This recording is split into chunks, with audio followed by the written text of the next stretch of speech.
कहानी की शुरुआत एक अंधेरी रात से होती है। गांव के बाहर एक पुराना कुआं था जिसके पास से गुजरने से भी लोग डरते थे। एक रात एक नवयुवक जल्दी जल्दी कदम बढ़ाते हुए उस कुएं के पास से गुजर रहा था। उसके चेहरे पर पसीना और डर साफ दिख रहा था। वह मन ही मन भगवान को याद कर रहा था, हे प्रभु, बस आज यहां से सही सलामत निकाल दो। लेकिन जैसे ही वह कुएं के पास पहुंचा, उसे छन छन करती पायल की आवाज सुनाई दी। डर के मारे उसके पैर वहीं जम गए। जब उसने पीछे मुड़ कर देखा तो वहां लाल घूंघट ओढ़े एक औरत खड़ी थी। इससे पहले कि वह कुछ समझ पाता, उस औरत ने एक झटके में उसकी गर्दन मरुद्धा दी और वह वहीं ढेर हो गया। गांव वालों का डर और सती आसरा। अगली सुबह जब गांव वालों ने उसकी लाश देखी तो हड्डा-कंप मच गया। पिछले 2 महीनों में यह 5वीं मौत थी। गांव के बुजुर्गों को लगा कि यह किसी देवी का प्रकोप या सती माता का क्रोध है। इस खौफ को खत्म करने के लिए गांव वालों ने कुएं के पास सती आसरा का एक छोटा सा मंदिर बना दिया ताकि देवी को भोग लगाकर शांत किया जा सके। लोगों ने सूरज ढलने के बाद उधर जाना बंद कर दिया। माया और काला जादू, लेकिन हकीकत कुछ और ही थी। एक रात गांव की एक लड्ढकी, जिसका नाम माया था, काले कपड़े पहनकर और चेहरा ढककर उस कुएं पर जाती है। वह वहां किसी देवी की पूजा नहीं बल्कि तंत्र मंत्र कर रही थी। वह कुएं पर खून, हल्दी और कुमकुम चढ़ाकर किसी अदृश्य शक्ति से बात करती है, तुम्हारा बदला पूरा हो गया है, अब शांत हो जाओ। जिन्हें मारना था तुमने उन्हें मार दिया, अब गांव वालों को मत मारो। मंगल और उसके परिवार का अंत कहानी में अब उस परिवार का जिक्र आता है जिस पर इस आत्मा का सबसे ज्यादा कहर बरपा। आत्मा अब गांव में घुस चुकी थी।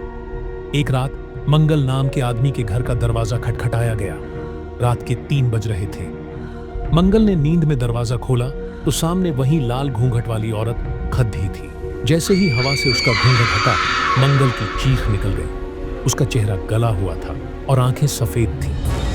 वह भागने की कोशिश करता है, लेकिन आत्मा घर के अंदर घुसकर उसे बेरहमी से मार डालती है। मंगल की मौत के बाद उसका भाई राजेश बदले की आग में जल रहा था, लेकिन वह भी कुछ नहीं कर पाया।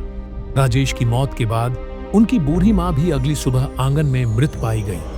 उनका चेहरा भी बुरी तरह नोचा गया था। उसने देखा कि कुएं के पास से गुजरने वाले एक मासूम साइकिल सवार को भी उस आत्मा ने मार डाला। माया को एहसास हुआ कि उसने प्रतिशोध की आग में एक ऐसी शक्ति को आजाद कर दिया है जो अब किसी को नहीं छोड़ रही। फ्लैशबैक। असली सच, मंजू की कहानी। आखिर माया ने ऐसा क्यों किया?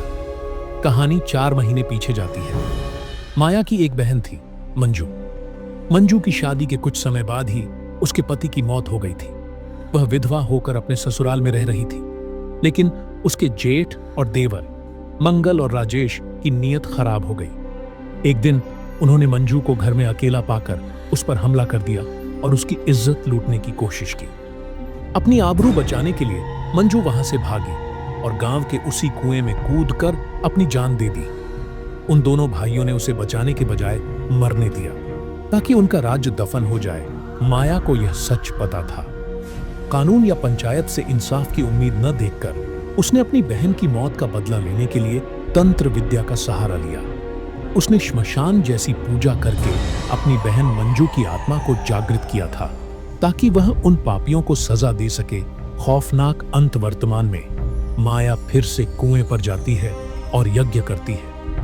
वह रोते हुए अपनी बहन की आत्मा से विनती करती है, देखो, उन्होंने तुम्हारे साथ जो किया उसका बदला पूरा हो गया है। तुम अपनी छोटी बहन को तो नहीं मारोगी ना?